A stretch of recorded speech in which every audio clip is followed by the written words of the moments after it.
ocean road that will take you there. Be informed and stay in tune. Uplift your soul and heal your wounds. Welcome to Bashment Bay. Yeah, yeah, yeah. Hello and welcome to Bashment Bay TV episode 3. I'm your host, Sharon Cummings, along with my co-host, Chris Gilchrist. And once again, tonight we're not alone. We have the wonderful, and beautiful, talented Miss Paulette joining us back this evening as our guest co-host. Thank you. I look forward to the show. Thank you. Oh, you're more than welcome. I really enjoyed the show last week. We got a lot of compliments. I got a lot of phone call and texts as usual that they really enjoyed the show. And before I go any further, I want to thank Marguerite. She's one of our best supporters. She enjoyed the show so much. She sent us a donation, Chris. I guess we can add to like, subscribe, and share. We can add donate. Donations.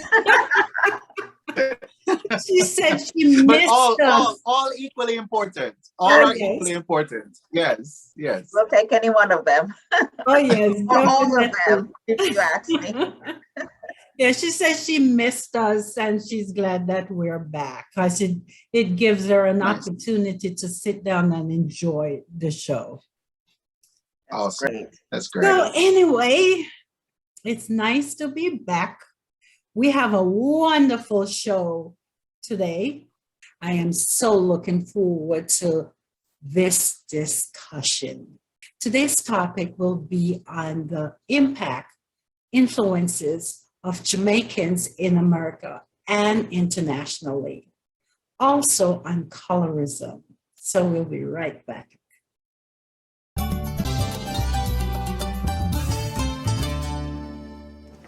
Welcome back. On today's show, we'll be having an interview and discussion with a guest on colorism. And believe me, we have a lot to talk about on this topic. We definitely do. But before we get to our guest, I would like to talk about the impact influences of Jamaicans in America or internationally for that matter. Besides Bob Marley, Miss Lou, Usain Bolt, Grace Jones, and many others who are and will be some of Jamaica's most influential. Anybody who knows me knows that I'm a huge track and field fan, hence my ladies in the back here. You see Merlin Yeah. and Juliet Cuthbert, two of those individuals who have stamped their names in the history book when it comes to the world of track and field, in particular in female sprinting. Yes, but we're not talking about them today. We want to talk about individuals that are not talked about on a regular basis and that most young people might not even know about. As we conclude Black History Month, how did we even get here? How did it start? Anyway, how is it that we are supposed to only learn about Black history 1 month out of the year? That is crazy. Well, We I should be- can interject here, Sharon, Mhm. about the Black history being celebrated in just 1 month. I heard someone say the other day, which makes a lot of sense, that Black history celebrating in 1 month is not for us. It's for people who need to learn about what Black history is. That's why that month is set aside. So for us, Black history is every day. Oh, of course, definitely. Not only for them, but everyone should be learning about Black history. True history, I will say, every day. It should be part of the curriculum is in school. Now Right. they're trying to ban children from learning about true history. Banning books History, because it makes some people uncomfortable to hear the truth. They're like, I don't want my child learning about that stuff because it will make them feel ashamed of their ancestry. Really? Is it really about their children? Or is it about the fact that many of their parents and grandparents and great grandparents were the ones involved in what they don't want their children to learn about. But it's okay to deny a whole race of people their history. But I digressed. You know, this silencing of the African American history, or the African history, if you will, is it's blatantly racist in every way, shape, or form. That we don't get that when it comes to our Jewish brothers and sisters. You cannot in any way, shape, or form say anything that sounds remotely dismissive, derogatory, or disrespectful to anybody of Jewish descent. You can get shut down at any level of society that you're in. All right. The most recent thing was just Whoopi Goldberg on The View, right? You can't say anything about the Jews and the Jewish Holocaust. I remember working at a organization in South Florida when I lived there before, and there was, you know, this is a party place. This was there were nightclubs that are on the property. And I remember a young lady coming to the property and seeing a swastika that was carved, etched inside an elevator. And she, young girl, but was so upset by this thing. And when she sent in a letter to the organization, the money was spent to change that. There was no argument. There was no issue. The money was spent to change it. And this was somebody who was younger than me, right? So someone who, for all intents and purposes, have no actual personal connection with the Holocaust, right? Albeit through ancestral lineage, right? Through her learning about it and that being something real. But it was something that was so much a part of her DNA that it was upsetting. But I can't be upset if I see a Confederate flag, right? Or I can't be upset if I see anything like that. I'm not allowed to. I need to get over it. Look past that. Oh, that happened a long time ago. Get over it. Which other race were in bondage for over 400 years? America is great and rich because of free labor. They didn't have to pay for anything to build this country. It was done with free labor by Black people. But yet still, we are to be dismissed. Oh, you live in the past. Right. Really? Or remain silent. They can't even begin to come up with a figure as to how many Black people were killed during the slave trade and during the actual slavery in this country. They can't put a number to that. I live here in Alabama, and just downtown Montgomery, Alabama, there is the Legacy Memorial, where they have, it was a beautiful project. I think Oprah Winfrey came to town to help to launch the project when it took place. They had a beautiful concert.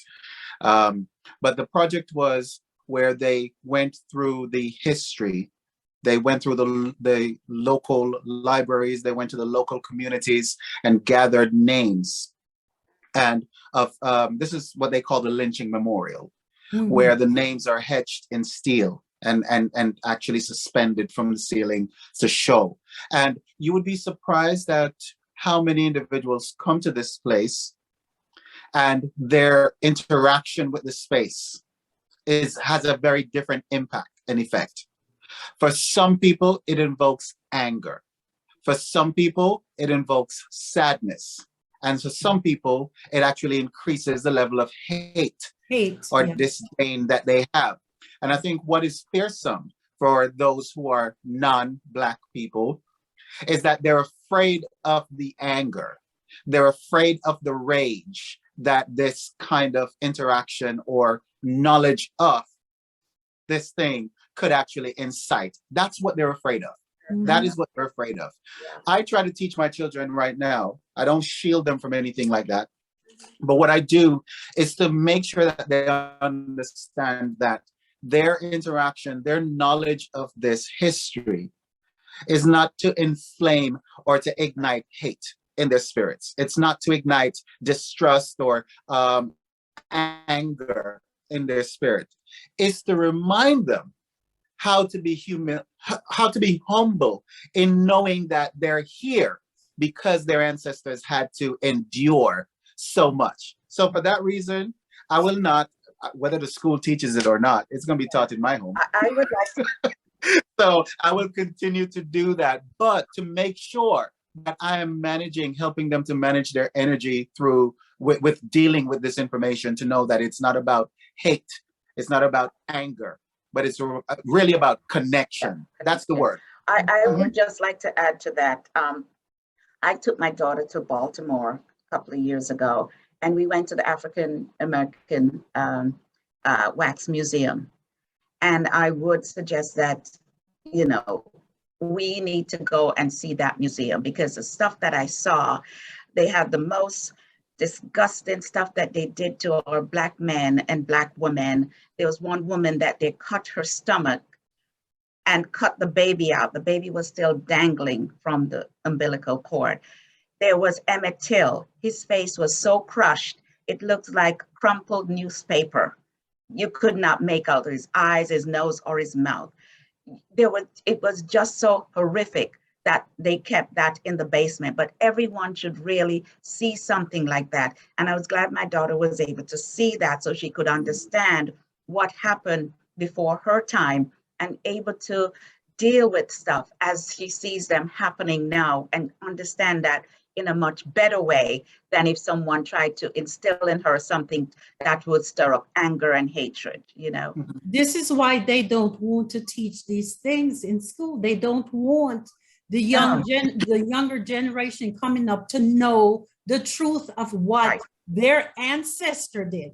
A lot of time they're like, I didn't do anything. Yeah, your ancestors did, and but Sharon, I will say that, depending on who you're allowed to tell the story, they're going to tell the story that they want to be heard. No one is going to tell a story that is going to make them look bad, okay? Even if the shoe is on the other foot. I'm not going to tell you the story that makes me look bad. However, but that history, gives us history. But that gives us the charge. That gives us the charge as Black people to make sure that this history is not introduced to you as the children when you go to school. To school. It's not, it should not be, oh, ta-da. No, it shouldn't be that you come home from school to ask me questions about that. Right. You should be going to school looking for this information because I've shared some of this with you. We're watching right now in this information age, right? We have access to everything that we need to have access to. Start sitting down with the children, watching documentaries, watching TV shows, videos, I joke about YouTube University. Whatever you need to find, you can find it, okay? Right? But to have these kind of conversations, and again, use these opportunities to connect our children with their ancestry. Since you're talking about that, that's why my sister wrote, Grandma Estella, I have a question, because that's exactly the reason why we wrote the book, because we cannot depend on the school system to teach our children of color about their true history, and they're to be proud of who they are, because it's teaching them about the real history and to teach them how to build self-esteem and self-worth. Because right now, a lot of our young children don't like who they are. They don't like their hair. They don't like their skin color, So it's so important that we as parents teach our children of color about who they really are. But the problem is a lot of parents don't even know that. We'll be right back. Estella's Legacy book series, first edition. Grandma Estella, I have a question. Anyway, we're not talking about what the topic. This is how we came to have a few days for Black history. In 1926, Carter G. Woodson, an African-American historian, author, and journalist, who was one of the first people to study African American history established Negro History Week. So we had a week to make sure that Black Americans were recognized for their contributions and accomplishments. So it went from a week to a month. Since then, Americans like Jackie Robinson, Harriet Tubman, Rosa Parks, Malcolm X, Martin Luther King Jr., and others have been acknowledged and honored throughout the world. Many more such inspiring individuals still need to have their stories told. And among them are many Jamaicans. We will be acknowledging a few of them and their contributions to America's history, not just Black history. Chris? We cannot have a discussion about Black history, whether it be in Jamaica, the Caribbean, or the world at large, without speaking of none other than the Honorable Marcus Mosiah Garvey. Marcus Mosiah Garvey was born in St. Anne's Bay in Jamaica. He was a publisher and an entrepreneur, a freedom fighter, and so much more. He was the founder of the United Negro Improvement Association, the UNIA, the Negro World newspaper, Negro Factories Company, and the shipping company, the Black Star Liner. More than just securing equal opportunity for people of African descent, he changed the path of history when he began lobbying for the Black race to be proud of their heritage. He's famous for saying, "A people without a knowledge of their past is like a tree without roots." His speeches continue to serve as motivation for Jamaicans and Black people around the world today. His teachings, which are meant to enable people of African descent to ensure economic, social, and political improvement in the Black community, is known worldwide as Garveyism. And I'm honored to share a birth home with this extraordinary individual. Professor Lewis Grant, who worked tirelessly for the Jamaican people. Professor Lewis Grant was born March 6, 1913 in Clarendon, Jamaica. He was an internationally acclaimed pathologist and microbiologist who did significant work in the research of dengue fever and the Aedes aegypti mosquito, along with 2 other diseases that plagued our nation. Maybe if he were alive today, he would have found a solution for COVID. Now, wouldn't that be nice? It sure would have been. Another Jamaican, Michael Lee Chin, was just a few weeks ago listed as one of the world's 15 Black billionaires by Forbes. And this one, I didn't know this. Luddy Sams was born in Jamaica in 1947 and was taken by his parents who were from Cascade, Hanover, to the US at the age of 4. Guess who he was? He was one of the drifters for 20 years. Did you know one of the drifters was a Jamaican? Oh, that's amazing. I did not know that either. Not at all. We want to take a moment now to acknowledge the late General Colin Powell, former American Secretary of State, born to Jamaican parents who moved to the United States in the 1920s. 74 years ago, Colin Powell was born in New York City to his immigrant parents from Jamaica. He went on to become a 4-star general in the United States Army and the National Security Advisor, chairman of the Joint Chiefs of Staff, and ultimately Secretary of State. This incredible man was the first African-American person to serve as the Joint Chiefs of Staff.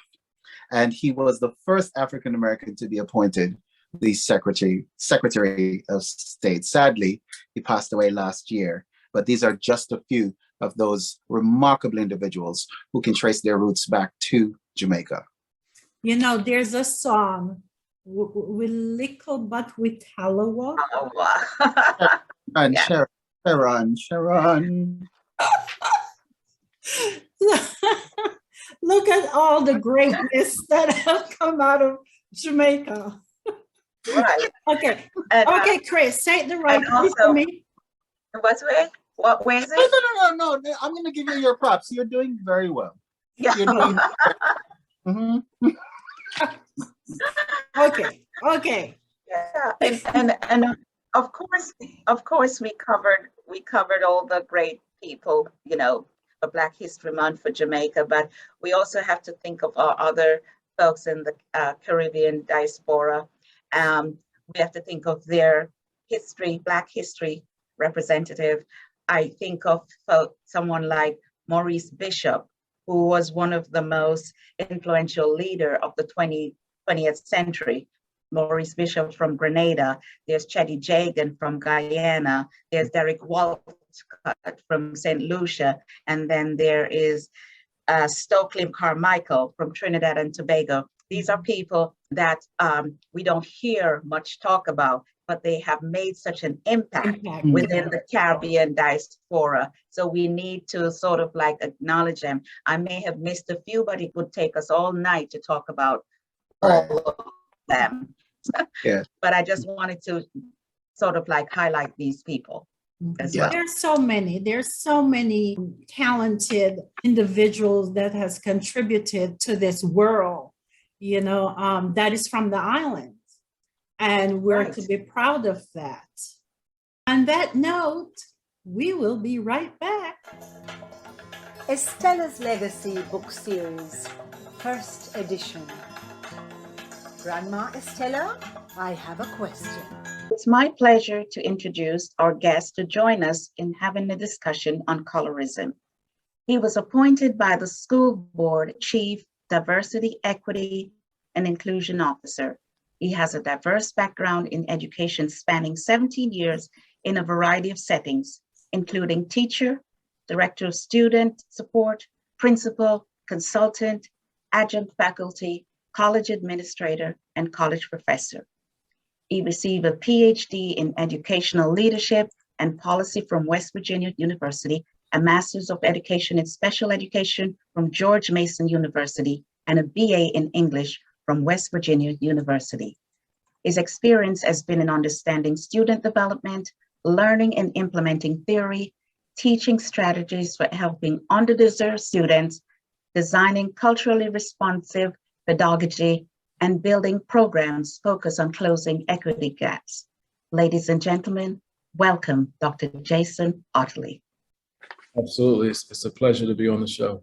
One thing that stands out to me from your bio, which right now I notice that within the society, that there is a huge push towards the recognition and actually the understanding of what is called DEI, diversity, equity, and inclusion. And so organizations now are putting a lot of capital and actually putting their money where their mouth is, if you will, to make sure that there are individuals on their boards who are responsible for this area of their organization. Talk to us a little bit about how that plays into our society, the African American society, and how does that balance out in terms of colorism and what does it do for us as a society? Great question. I think it begins with us. I think it begins with African Americans, but historically Africans who were brought over 400 years ago. And I won't just say the United States, but were brought to different countries that neighbor the United States for purposes of slavery. And so we've used the term very loosely over the years, reparations. And I think that this may be considered what present day or progressive or modern reparations, the opportunity for African Americans to be invited to the table, but not just invited, but to have a voice at the table. Now, we did this some 20, 30 years ago when affirmative action was introduced. But if you follow the history and timeline of affirmative action, many of our white sisters and brothers have been able to benefit from affirmative action, right? And so when we think about where we are today in society, diversity, equity, and inclusion practices and initiatives and programs and centers and money. We're talking about billions of dollars that have gone into these efforts. Goldman Sachs just put $1 billion over the next 10 years to assist African-American women in the C-suite position. So we're not just talking about education, but all industries are putting their money where their mouth is as it relates to diversity, equity, and inclusion. And why? Because we are overdue. We should have been did this years and years ago. And so sadly, because of a chain of events that happened simultaneously with COVID-19 and the brutal death of George Floyd in the summer of 2020, it was the straw that broke the camel's back. Doc, do you find that these organizations are upping the ante, if you will, on DEI so as to protect their bottom lines? They're realizing that our community, we do have spending power. And so it's not to miss the gravy train. They have to now recognize the African American community, the Black community, as a spending power. How does that economic portion of it work with DEI? Absolutely. So, this country was built on the backs of African slaves. And so when we think about consumerism, certainly it's a major factor. When you look at how often the dollar changes over in communities, in the Black community, the dollar doesn't change over but more than once. There's a very small number of businesses that are owned by African Americans. And so the majority of our consumer spending in the African American community goes outside. And so it would be smart and intuitive for industries to reconsider the way that they have treated African Americans as, in education spaces, primarily our janitorial staff and our food service staff. It'd be important to start to think that it's important to have African Americans in the classroom as teachers, as principals, as superintendents of school districts. And I think you've seen that happen in many other industries as well. You mentioned earlier, Chris, there's a large number of African Americans who are newly serving as board members in some of our major corporations. But we still are missing the mark. If you remember, most recently, the NFL coach for the Miami Dolphins, African American. There's only two, him and Mike Tomlinson, who is a coach for Pittsburgh Steelers. Now he was fired in Miami, Florida, let go from his position, and he has a lawsuit out against the NFL talking about discriminatory practices and racial injustices. And so we still are missing the mark in some of our spaces, but I think we're starting to get it right in others. So I think that, to your point, consumerism is huge, and it is important for industries to take that into consideration. Awesome. Now, you talk about, I just had this conversation with a friend last week. I'm from Jamaica. This is my love back here, track and field, right? But I pay attention to these sporting fraternities here in the United States. You look at whether it be basketball or football, as you mentioned it. And very rarely, I've noticed, very rarely are the head coaches, do they look like me? Do they look like the guys who actually carry the sport? You have your few white players who, yes, they ascend to the top of the sport, but they're few and far between. Honestly, it is the Black players who carry the sport of the NFL or the NBA. How is it that the coaches, for the most part, most of them end up being white men? Yeah, and look at the NFL, for instance, as we mentioned earlier, mostly white men, probably 90% white men. But then you go to other sports like basketball, which probably has the most African-American coaches of any sport. But then you get into baseball, which has a very high Hispanic players, but very few Hispanic coaches. Yeah. Right. And so they're largely athletes or athletes of color on the professional level.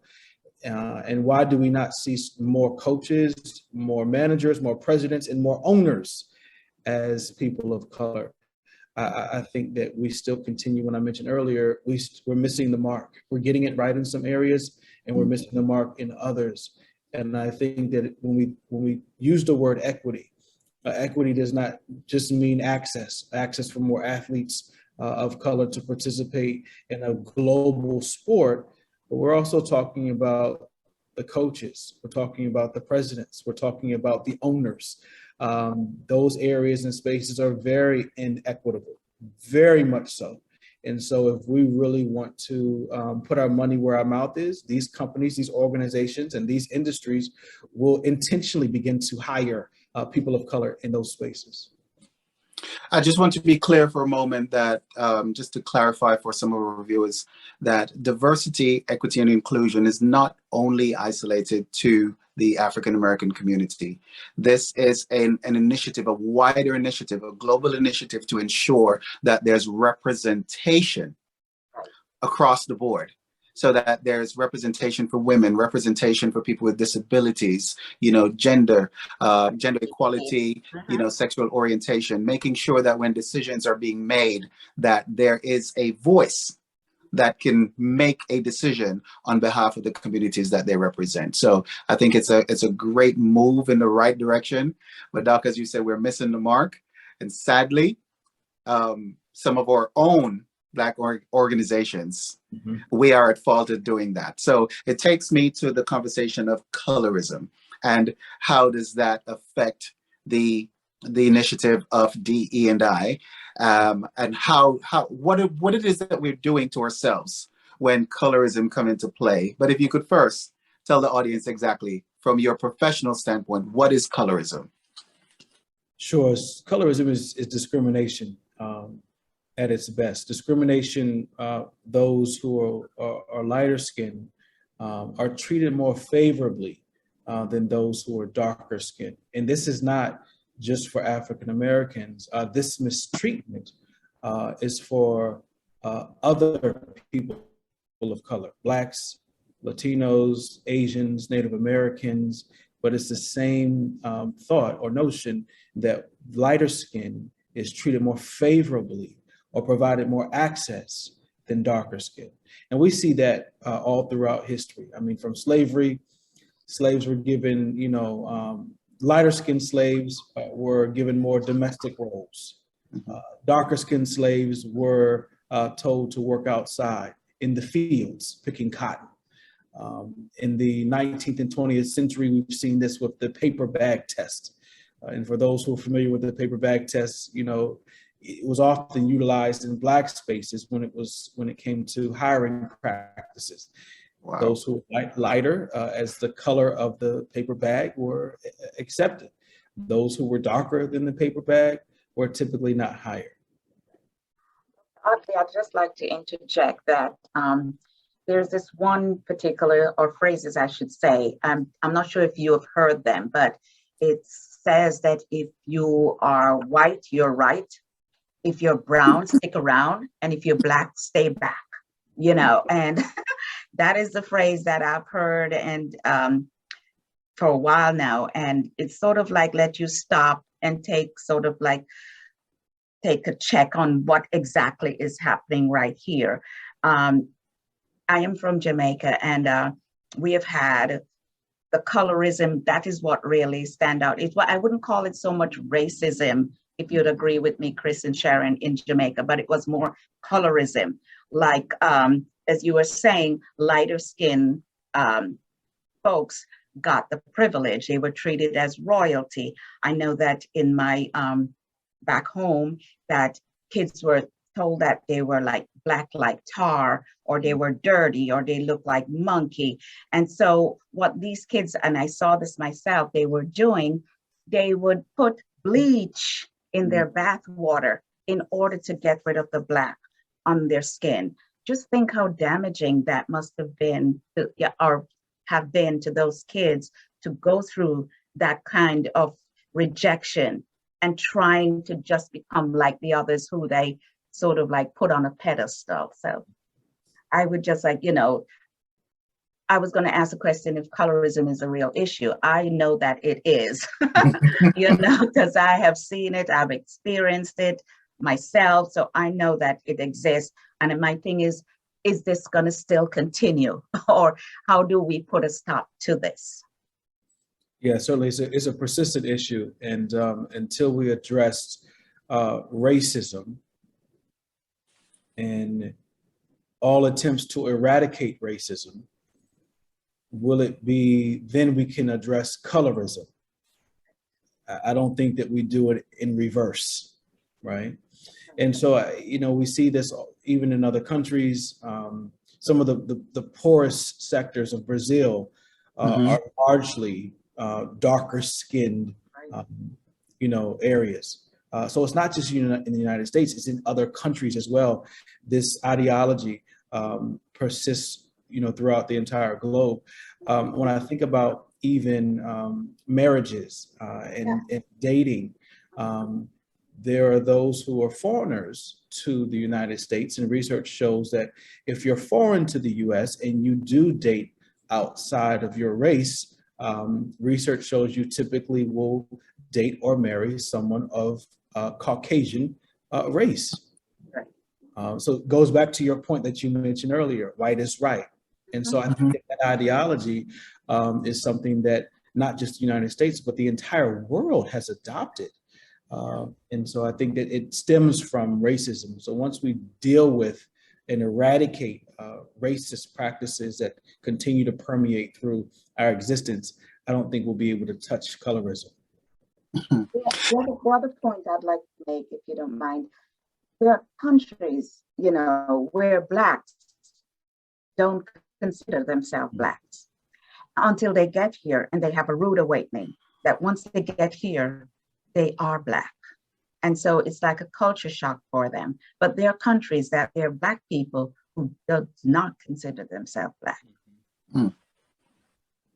Sharon, you know, we were having a conversation earlier talking about the significance of this month, Black History Month, and, you know, why it is that we celebrate, or we are made to celebrate Black History Month one month out of the year. And Ms. Paulette, I really, really love the story you told, or what you shared about the individual saying that it's really not for us.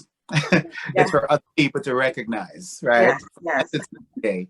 But I think this issue of colorism, as Dr. Ottley stated, is that when you find the people who really have been told for centuries that we're no good, that what you look like is not good, that based on the color of your skin, your contribution is limited only to the fields or servitude, right?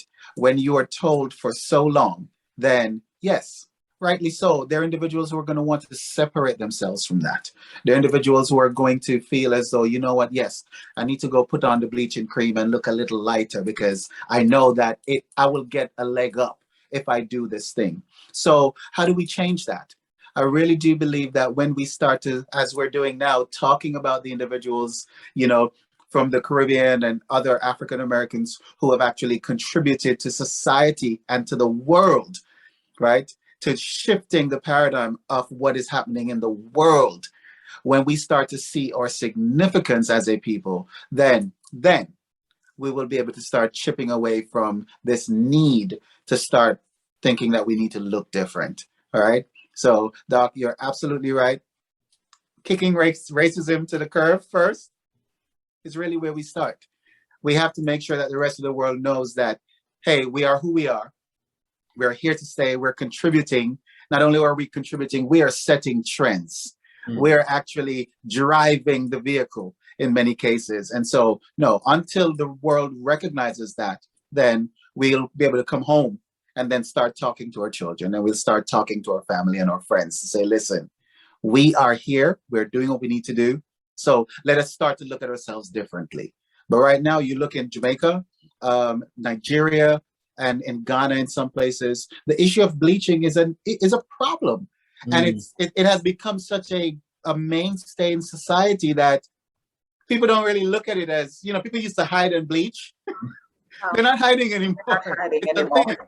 it's a thing, right? It's a fad. Well, it's not a fad. Now it's a thing that makes you popular. It brings you popularity, and it's, you know, it breaks my heart to see it, but it's happening, and people are making money doing it. Photoshop. I was going to talk about the bleaching because it's a serious problem within the Black community, especially in Jamaica, because these people feel that if they're lighter, if they bleach and they become lighter, then they're more acceptable, they're more beautiful. Automatically, they're beautiful if they're light skinned, because it has so been instilled in them for so long that, as you said, light is right, you know. But do you think that this has caused our community to have an emotional and psychological problem? Because I think it stems from that. Mm-hmm. I think so, and I think because we've normalized white ideology and white traditions, and we have adopted them as our own. Black is beautiful. I don't want to be any other race. And so I think that until we start to normalize the things that God has ordained us to be, and stop adopting traditions and hierarchies and philosophies of other traditions, I think we'll always be in this cycle of attempting to be someone that we're not. And when it comes to the Black community, part of the issue, as you mentioned, is the psychology piece, but part of the issue is also ourselves. We can continue to blame others, but how many more centuries do we continue to blame other people? At some point, at some century, maybe not in my lifetime, but certainly I hope in my daughter's lifetime, we start to take ownership of the things that we're doing to each other and to uplift our communities and learn how to provide strength, the same strength that we had during slavery times and the civil rights movement. We've lost some of that lackluster. We've lost some of that strength and velocity. And I think until we begin to come back together as a Black community and own that strength, I think that we'll continue to pass the blame. And so in the work that I do, we don't pass the blame. We don't have other people feel guilty about the past and what their ancestors have done. Chris, you mentioned it earlier. How do we make this change? Well, we make the change in education. It is not the folks who are set in their ways that we're looking to change. We have to change these young, impressionable minds, and we do that by exposing them to real history. We've been teaching a fabricated, truncated, watered down version of history for quite some time, and exposing our young, impressionable minds to real history provides them a platform to be able to compete into this global society, but to compete knowing that they can work hand in hand, jointly, collaboratively with someone who doesn't look like them. Mm-hmm. They can report to a boss, someone who doesn't look like them. And they can treat that person like they would treat a family member. And I don't mean just by race. You mentioned it earlier, for someone who has a different sexual orientation, someone who has a different religious background, someone who has maybe a disability, visible or invisible. Right. So that is what equity is, bringing together people from all backgrounds, race, creed, religion, sexual orientation, and learning to harmonize and collaborate together. That's what it's about. And I think that platform that we begin to make that change is in education. Doug, I'm glad you mentioned education, and I want to talk about education in a broader scope, not just in scholastics and scholarship, but also education in sense of going places, learning about things elsewhere, leaving the little box that you're in and going to other places. I want to talk for a second about, for example, I mentioned Ghana before. And, my family has a, community in Ghana where we go back and forth. And so until I went to Ghana, I knew about Ghana. I want to consider myself to be quite woke, if you will, right? But until I went to Ghana and saw the system of chieftaincy and eldership, I realized that, hold on, the British monarchy has nothing on pageantry when it comes to pageantry and royalty, right? They had to learn this thing, because you go to Ghana and you sit in Ghana and watch an installment or a coronation of a chief or the Otumfo Heni, the king. You're like, you're just completely blown away. Gold, no problem. Nobody's frightened for gold in Ghana. It is there, like, but if our young people don't have an opportunity to go and see, right? To go and see our their ancestors, well, not the ancestors, but people who look like us in their homes, in their communities, and realize that, hold on, oh, so y'all have coronations here too? Like, you crown people here? Like, this is for real? Mm-hmm. Yes. When you go and see that, that is education. Absolutely. When you go to an organization and see that, the CEO is a Black female or Asian female, or when you start to see those kinds of things, that is education, because it says to you that, hey, okay, so I too can ascend to the ranks. It is possible for me to get to this place as well. You talk about, for example, having our first Black president or first Black female vice president. Listen, I don't care what work they give her to do. She's already gotten the job, the title. Guess what? Yep. My sisters, the children will come behind me. Your daughter, the daughters that are to come. History will say to them, there was one. Right. So that says you can be the next, right? But if you don't see that, if you're not educated, if you're not informed about what is out there, you don't know, and you can be kept sheltered in that box, and you have no idea what else is going on outside. I agree, Chris. You've got to get out of the box and go sort of like spread your wings. Mm-hmm. I started doing this with my daughter since she was 3 months old. And people would ask me, why are you taking her so young? She'll never remember anything. And what did I do? I did a journal. And I wrote everything she did for every trip that she took.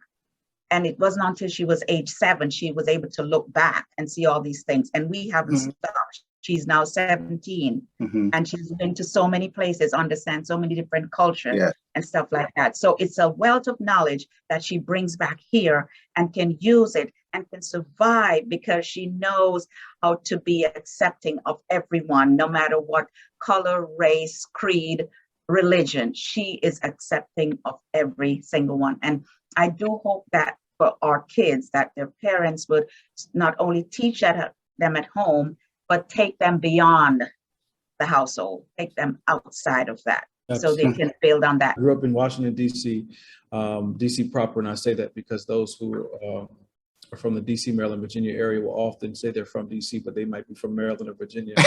Yes. I grew up D.C. proper, and I grew up 6 blocks behind Howard University. Howard University was the mecca of Washington, D.C. growing up. And so it was during the 80s when crack was the epidemic, and DC was a murder capital of the world. And so before my family moved out of DC, I didn't know that life existed out of DC. I had Black teachers, I had Black cashiers at the Safeway grocery store, there were black tellers at banks, everything Black. And so it wasn't until my family moved 75 miles west to get out of the city, to save ourselves from the crime, was I able to see that there was life that existed outside of those city walls. When I went on to college and I ended up pledging fraternity, I saw for the first time that there were Black men, Chris, to your point, who looked like me, who were dentists, who were doctors, who were philanthropists, who were professors. I had never been exposed to that growing up in Washington, D.C. And so when you talk about education is also about exposure, absolutely. It is so important and incumbent that we push our students and our children to get outside of, our proverbial comfort zones, but also to get them a passport early. My daughter was 6 months when she had her passport stamped. And she 3 months for me. 3 months. Year after year after year after year, because I need her to be exposed to life so that she knows how to navigate this world and not just navigate this city. Right. Yes. That's awesome. That's awesome. This notion that children don't remember, they don't know. I can tell you from my personal experience, I remember things as a baby. I'm talking about before I was 2 years old. All right. Vivid imaginations, vivid memories where I can tell family members, oh, I remember when we did this, this, this. And they're like, oh, who told you? I'm like, nobody. I remember that. I maybe couldn't speak at the time, but I remember. So you don't know what your children are going to remember. So all we can do as parents is really share the experiences with them, create the moments with them, because believe me, what needs to stick is going to stick. Doc, representation is so important.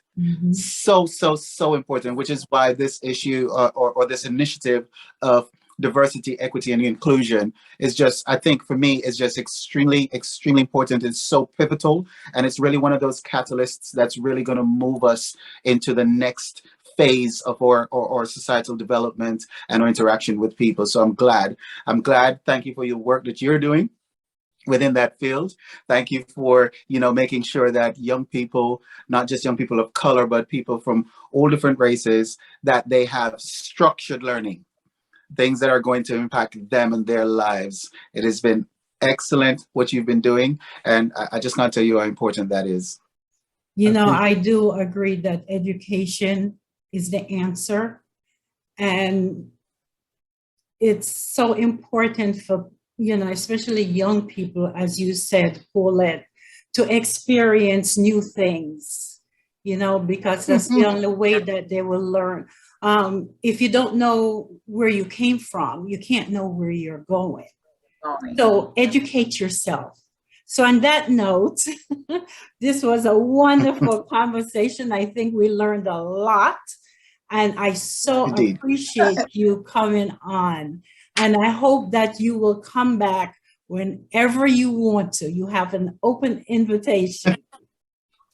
Thank you. Well, I learned a new word today. Yes, me too. We all learned a new word. We all a new word.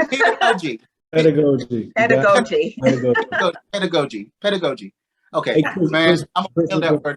Before I leave, I thank you again for inviting me, Sharon and Paula. It's great to meet you. Chris, nice to meet you as well. Thank you. Moderator. Thank you. Chris, you said something earlier. You said, Dr.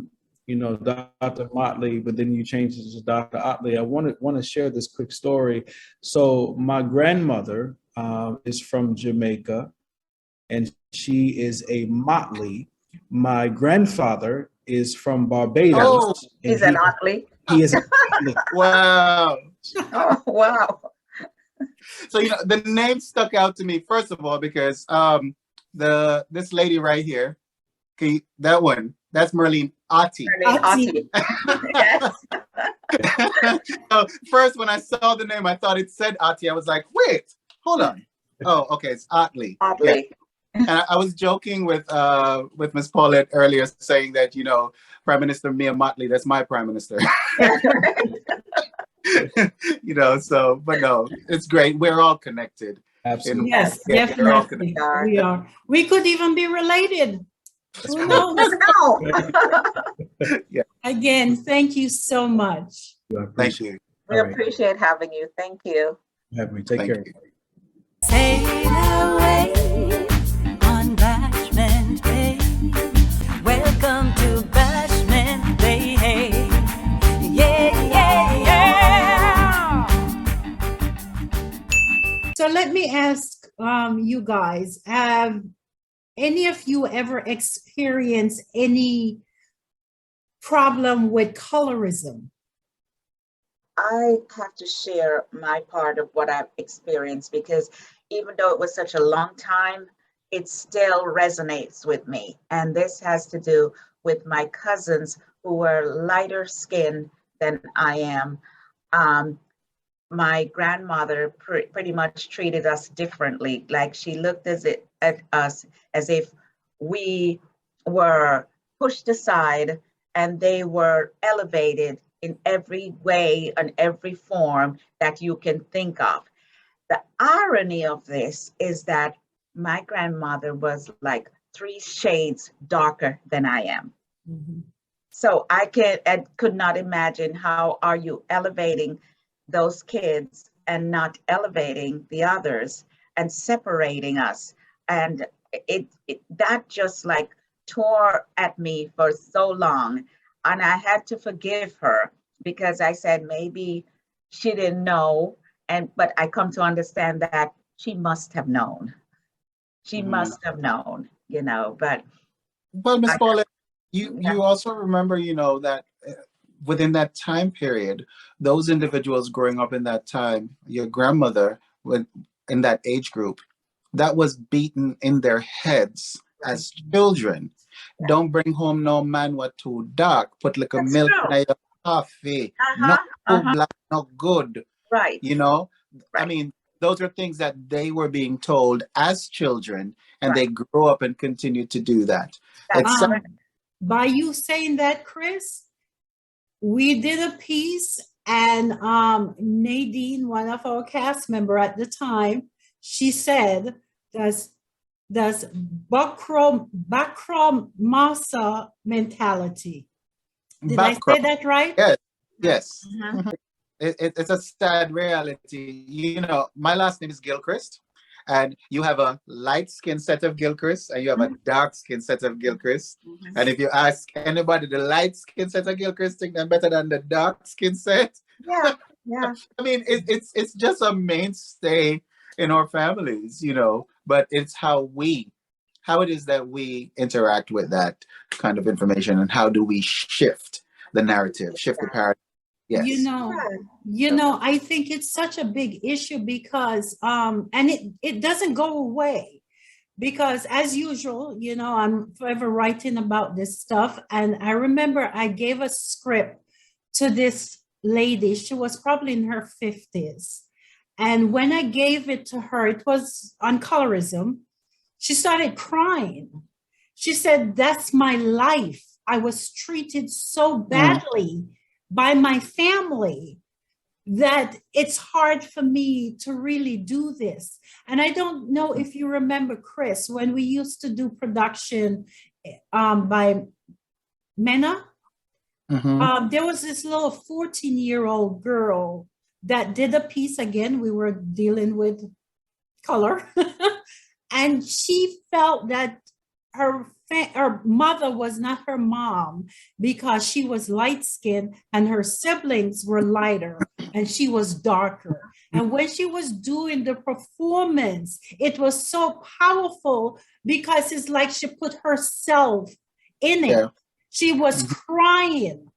So it's a big problem within our community. Big problem.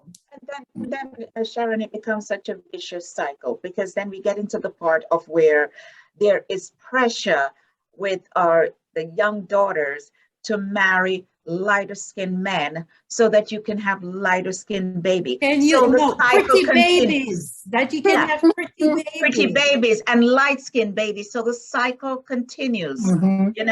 It's not that you're dealing with it just with yourself, but then the pressure for you to stay or move into that light skin sphere. It Yeah. becomes, it's just like India where there's arranged marriage. So there's an arranged colorism. You see what I'm saying?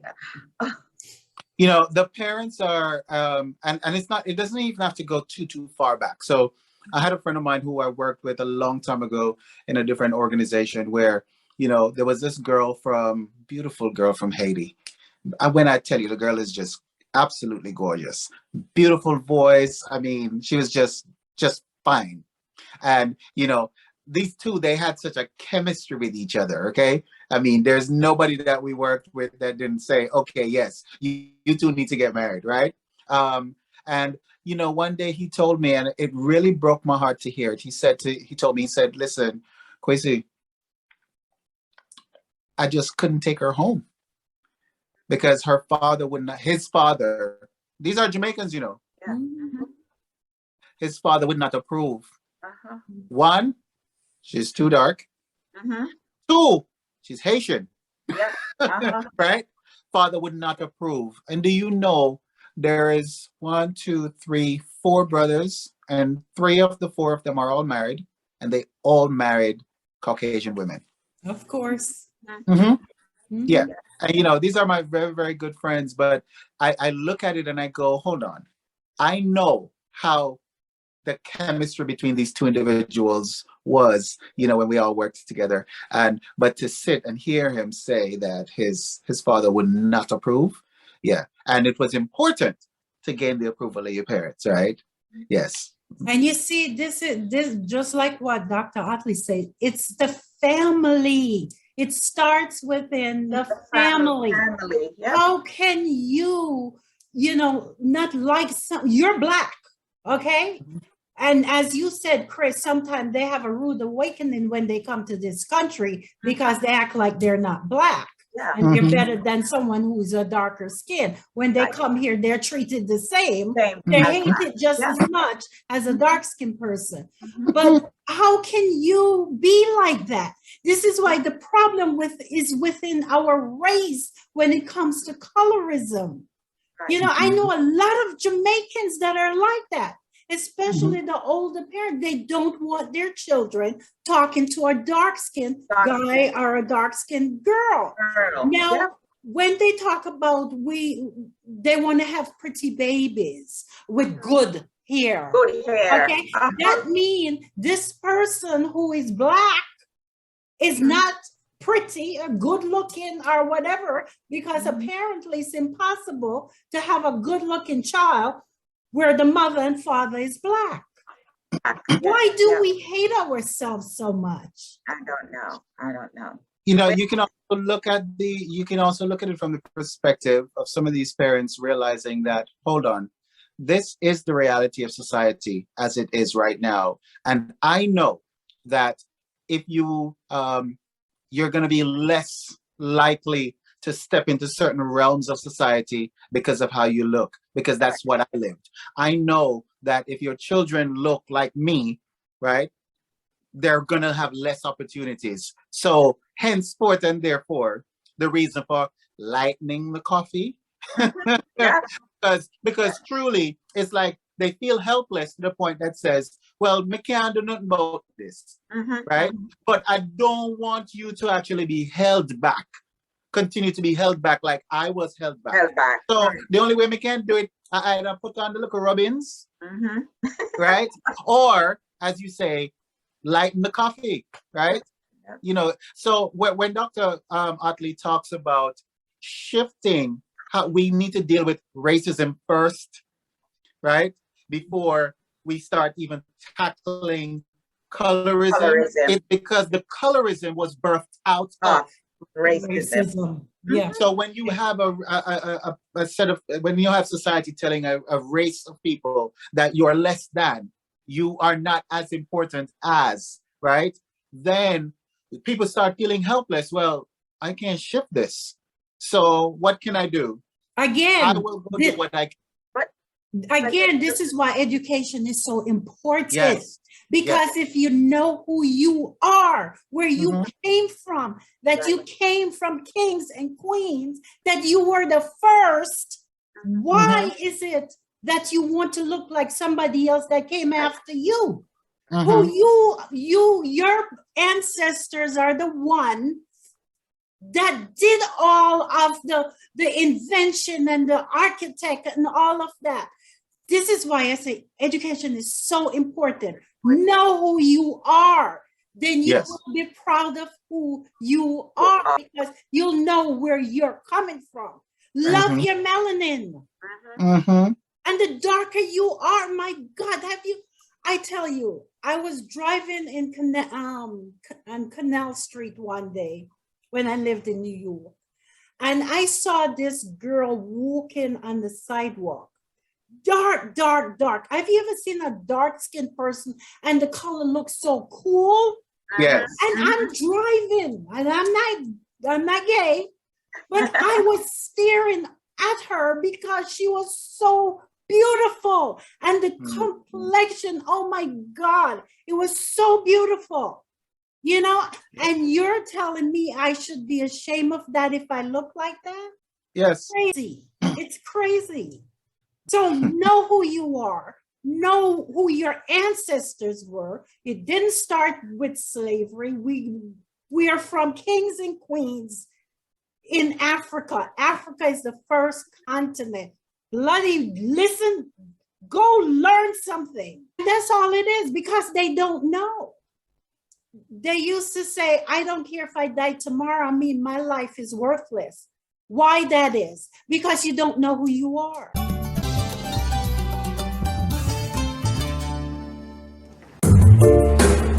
This isn't what you expect me to say, but I'ma go ahead and say it anyway. Cause I was told I would reach further if the color of my skin was lighter, and I was made to feel inferior. Cause society said round girls prettier, but look the way me look, me love me pretty black skin.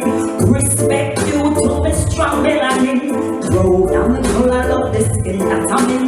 One racism, demolish colorism. But the things don't matter, say you might not even have my back. I get hate from my own race, yes that's a fact. Cause the same black people, they say I'm too black. And if me bleach out my skin, they say one cover chat.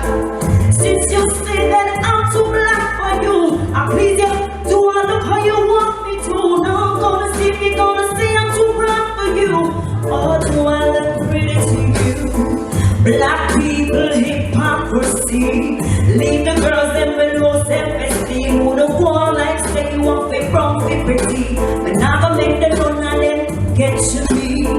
Black people hypocrisy, leave the girls in below self-esteem. I am black and beautiful, I know I'm pretty, but now gonna make the none of them listen.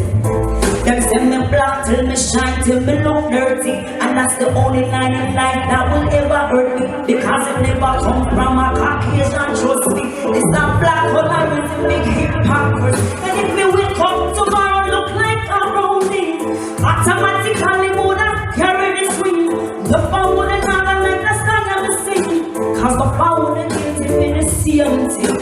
What's your perception of a pretty woman? Is it straight nose with a heel but long? Black girls lose self-confidence. How not catch the word ugly to a complexion. Since you say that I'm too black for you, I please you, do I look how you want me to? Now I'm gonna see if you're gonna say I'm too brown for you, or do I look pretty to you? Black people hypocrisy, leave the girls them below self-esteem. Who the one like say you want me from me pretty, but now gonna make the none of them get to me. Black people hypocrisy, leave the girls them below self-esteem. I am black and beautiful, I know I'm pretty, but now gonna make the none of them get to me. This isn't what you expect me to say, but I'ma go ahead and say it anyway.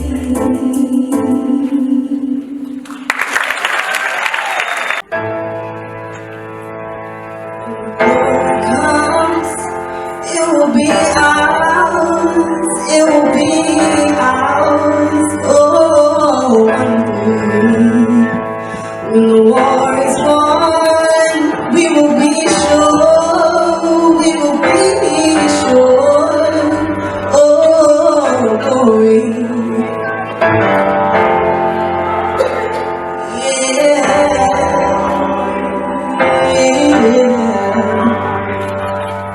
Hands to the heavens, no man, no weapon. Formed against us, glorious, destiny, everything. Women and men become legends. See the go against us.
Thank you, Deja Vu performers, for those wonderful performances. Please join us on our next episode, which will be on Sunday, March 13th. Remember, it's Women's History Month, so our discussions will be on women issues and concerns, and I'm sure we'll have a lot to discuss. Thank you. Well, guys, continue to like, share, and subscribe. I know you like what's going on. So hit the like button, share it, subscribe. That's how we know that you enjoy what's happening. Yeah, you can still call Sharon, but yeah, we need you to hit that like, share, and subscribe button. And, you know, for those of you who want to continue to be a part of what it is that we're doing and maybe suggest topics for discussion, feel free to send Sharon an email at dejavutheater.fl@gmail.com. And theater is spelled T-R-E, not T-E-R. Why are you laughing, Chris? Well, that's how I spell it. I spell it the British way. Yes. Okay. Well, I would love to thank Dr. Jason Ottley. That was such an awesome, awesome interview. We learned a lot. Christopher, those were some terrific questions. Right. And I hope the audience learned a lot also and took away something positive from this show. Also, I would like to thank all of you who subscribe to Deja Vu YouTube channel. We really appreciate it. Please continue to subscribe. So remember to join us on our next episode. Remember, like, share, and subscribe. Until next time. Thank you. Well, good. My glass disappeared. There it goes. Cheers. I know wine in my glass, you know, Cyril. Oh, Cheap. You don't have to be Listen. so show off, Chris. my Listen, daughter made sorrel for Christmas. Wow. I hid a bottle because it was so good. So good. It Right. was so good. My brother lives in North Carolina and he planted it and he gave me some. So that's what my daughter made. Awesome. So you know how to make it, Sharon? No, I don't. I'm so proud of my daughter. She can do all the Jamaican stuff. My mom didn't teach me. But our fruit cake is to die for, and the sorrel. Tune in to Bashment.